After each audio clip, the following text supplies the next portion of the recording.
এমনকি আমাকে কি চেহারা কম বলেন?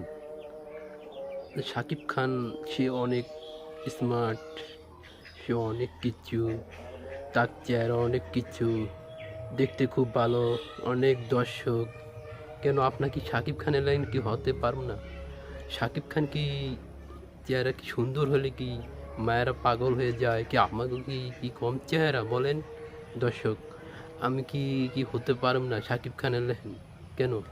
আমি যদি শাকিব খানের লাইন হইতে পারি, যদি চেষ্টা করুম, তারপরও যদি শাকিব খানের লাইন যদি না হইতে পারি, আরেকজন নতুন শাকিব খান বর্তমানে বাংলাদেশে দরকার। কেন বানায় না শাকিব খান? শাকিব খানের লাইন যদি আরেকজন বর্তমানে বানায়, তাহলে শাকিব খানের ভাইয়ের মতন থাকবে। শাকিব খানের কি বন্ধু কি হতে পারবো না? কেন জানেন? দর্শকেরা তো এটাই বলবে, শাকিব খান তো একজন থাকে। শাকিব খান কি আমরা কি হতে পারবো না? শাকিব খান